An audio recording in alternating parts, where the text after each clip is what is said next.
Hey, gorgeous. All you lovely ladies, we're so glad you're back for our third group of Heart and Hustle Portraits of Fearless Faith with Girl Gang. We're so glad you're here. We're so glad that you're still pressing in. I hope you've been enjoying the study so far. I am Brandy Cortez Hickson, and I'm the content coordinator with Girl Gang, and that means that my job is to put together some of the best material that we can find for you to help to kind of get you in the Word and studying who God is and who He says you are. If this is your first time here with us, we're so glad that you're here. You have not missed anything too much, nothing you can't catch up on. And that's the great thing about this study, is because we're studying these women and these character attributes, this change that's made in them, one person at a time. You can really jump in anywhere and be part of the conversation and part of the study. We're studying this week about identity. We're talking about Rahab, and if you don't know who Rahab is, she was an Old Testament prostitute. I wish there was a better way to say that, or a more, glamorous lifestyle or a more glamorous profession that I could tell you about, but that's really who she was. It's who she was when we find her, when we come up to her in the book of Joshua in the Old Testament. And just to give you a little bit of background about the history and how she comes into this story that God is writing, it is part of the time where the children of Israel have come out of Egypt in captivity, and the leadership has transitioned from Moses over to Joshua and the tribal elders of that day. And Joshua and Caleb were two of the leaders, the younger generation, who said, we can go where God is asking us to go, and we can defeat our enemies, and we can be part of this process of stepping into the promised land. And that's kind of where we find them in this story. There's a city called Jericho, and Rahab and her family live there, and it is walled off. It is a fortress type city. Its strongholds are incredibly secure. It had a great military presence and very strong. And it was also a city that was full of idol worshipers. And idolatry is one of the biggest sins we find in the Old Testament. It's honestly one of the biggest sins we still struggle with today as human beings. But that's kind of where we find Rahab living with her family in this time, running a house of ill repute. She was a prostitute. Joshua wants to send some spies into the city, and he says to them, go to the house of Rahab, find a place where you can kind of be secure and under the radar. Now, keep in mind that we're talking about hundreds of thousands, if not millions of people that are sitting just outside the walls of this city.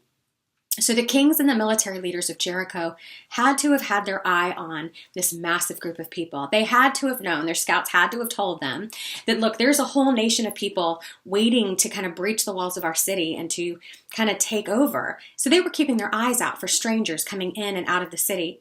The best place to hide would have been a house like Rahab's.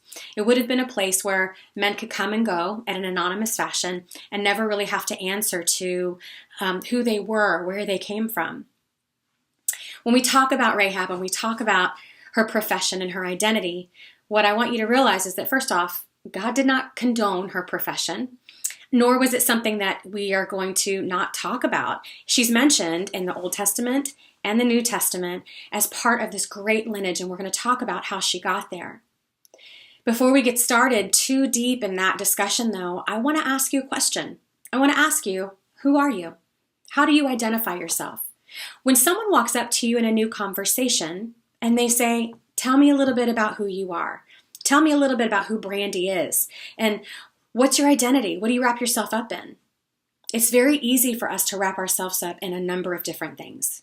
What we've done, who we've made, what other people call us, and our choices. I, as a mom, will often wrap my identity up in my children.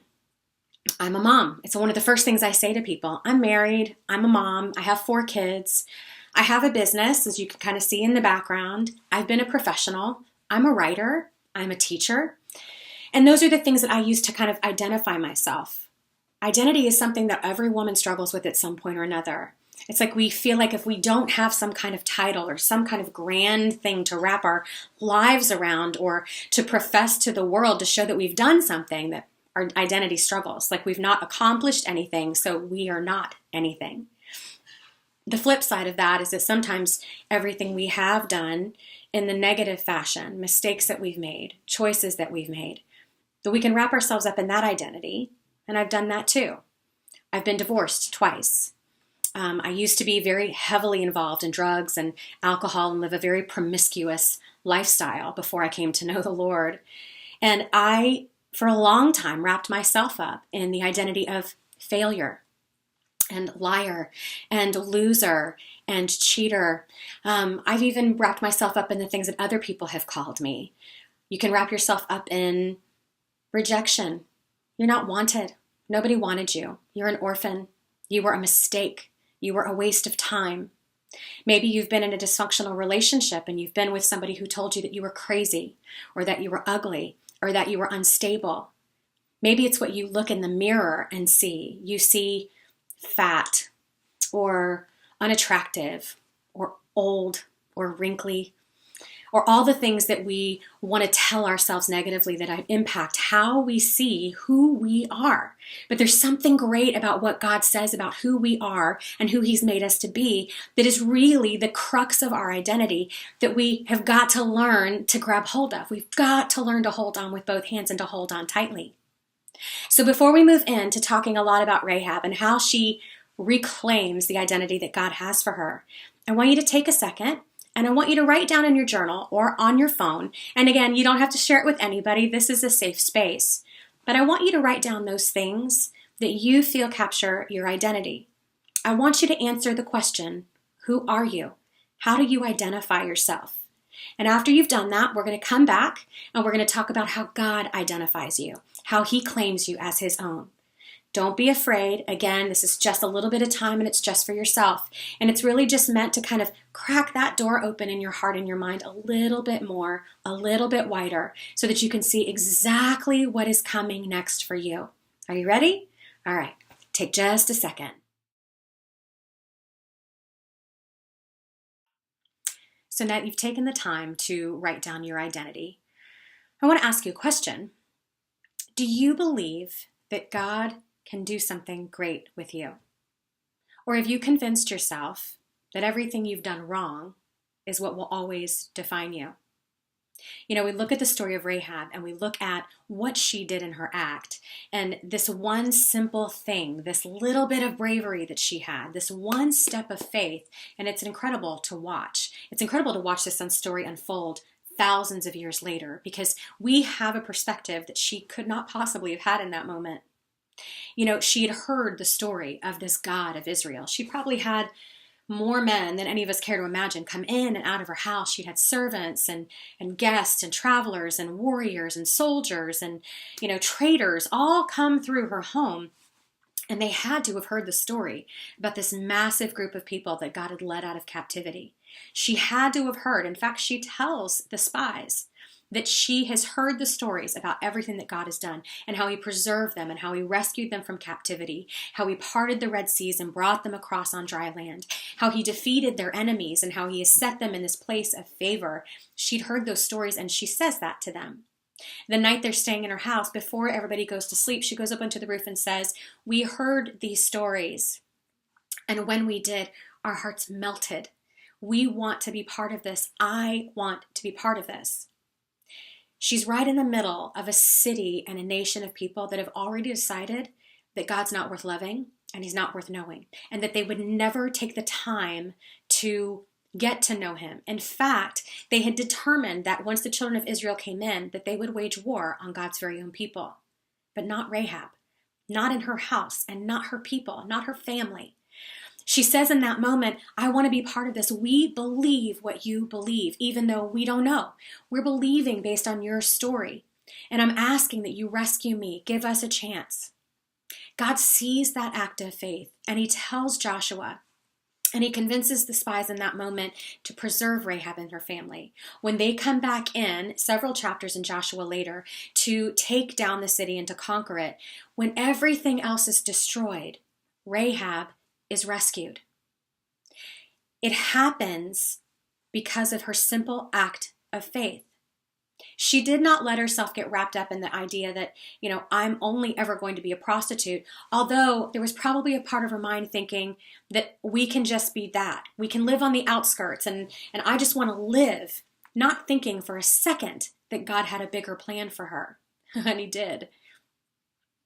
They come in, they take Rahab, and they bring her and her family to their camps to the nation of Israel. Now you have to understand that there was something incredibly specific about what God said that his people should and should not do with other nations, and being melded with them, allowing them to kind of fold into society, to intermarry with their people was not okay. He did not want that idolatrous, poisonous mindset to come into his nation. He brought them too far, and they had a purity that they had to maintain. They were to love God and love God only. He doesn't do that with Rahab. He doesn't rescue her to leave her on the outside. He doesn't even save her life, but not change her story. You see, that's not how our God operates. It's very easy for us to think that our human choices, our temporary choices, define us forever. And they don't, or they don't have to. That choice is ours. You see, we see ourselves with a very limited perspective. We look in the mirror and we see right now, and maybe we can kind of get a vision of 4 to 5 to 10 years into the future. We can make big dreams, but we can only see so far ahead of us.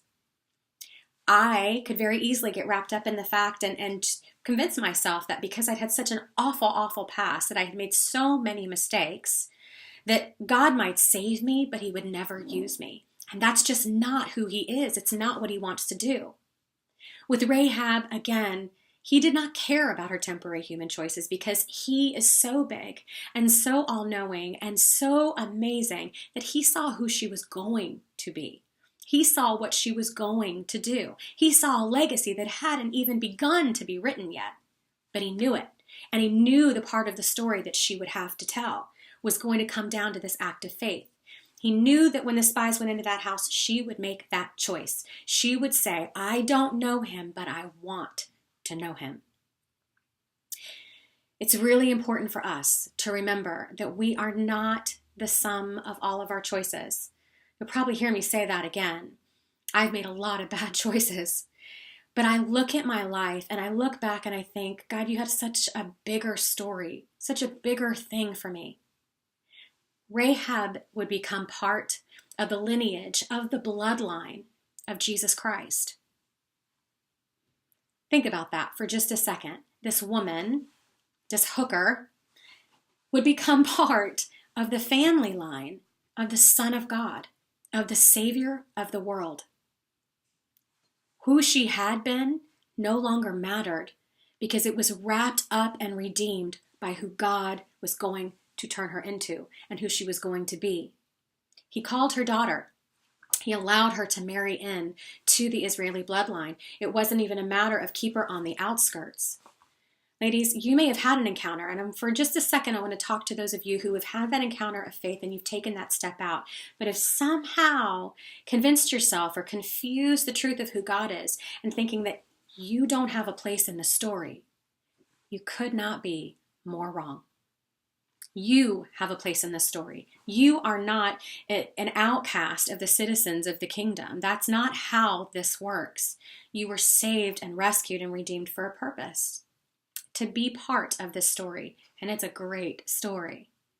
You know, if God only ever did that with us, if he only ever took those of us that have been messy and broken and saved our lives, our eternal lives, but didn't redeem us for anything great and didn't use us in the story, do you realize that there would only be one citizen in the kingdom of God? One. And it would be Jesus Christ. It would be empty. It would be an empty kingdom. What king wants an empty kingdom? What king doesn't want to be surrounded by those people that he loves and that he has put blood and energy and rescue and great love into rescuing and to saving and to building? We don't serve a king who rules an empty kingdom. We serve a king who has authority and great love and dominion over a giant kingdom. It is full, and all of us have been broken, but we all have a story to tell. I wonder what would have happened if Rahab, would God have used someone else if she had said, yeah, I don't really care, I'm not interested? He probably would have. He had a story to tell, and he will bring characters in and out, but he didn't. He chose her, and he knew that she would be tender-hearted. She saved herself. She rescued her family. She changed her identity. Everything about her was different. When we hear the story of Rahab later and we look in the New Testament, we see that the old stuff is all gone. That when she's referred to as part of the lineage and the bloodline of Jesus, a woman of great faith because of this one decision she made to say, I don't know, but I want to know. And will you let me? Will you rescue me? That's amazing. 2 Corinthians 5:17 tells us that God makes all things new. That when we come to encounter him, he says, behold, I make all things new. The old is passed away. We're human, and as long as we have these human lives, we will always have these human stories, and we will have histories that go with them. But who we are doesn't have to be wrapped up in that. I'm not just a mom. I'm not just a divorcee. I'm not just somebody who's made a lot of mistakes and who has a lot of history and has paid a lot of the cost and consequences for those actions. I am a daughter of a king. I am redeemed. I am known. I am loved. I have a purpose. There is a plan. I am part of this big kingdom story. He met my heart and my hustle changed. The same thing happened with Rahab. The same thing can happen with you. That encounter, if you're willing to take that 30 seconds of bravery, that moment where you take all the stories that you've heard us tell you about who God is and say, I don't know, but I want to know. That's all it takes. You can get there. You can be part of this story. Who you are will change. You're going to go into your discussion time. And again, if you've been at these lessons, you know that these questions are deep, and we do that on purpose. We're not about to be shallow in our love for God or who he says we are. He is a big God, and he's called us to big things. So we're going to dig deep, and we're going to set deep roots and a strong foundation. If you can't get through all these questions tonight, it's okay. Take your time. Take them home with you. Write them down. Pray over them. Think about them. Look up what the Bible has to say about them. And then answer them to the best of your ability with your heart. And be honest and vulnerable with God. He's a gentleman.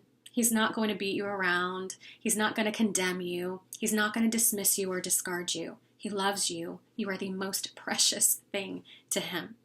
And he has great plans for you. We're praying for you. We adore you. We are so glad that you are here, group after group, watching lesson after lesson. You guys can do this. You can go through this process. I have complete confidence in you. We love you. We love your group leaders. We love the energy behind every group. And we hope you guys have a great, great week and a great rest of the night. Take care now, and we'll talk to you soon.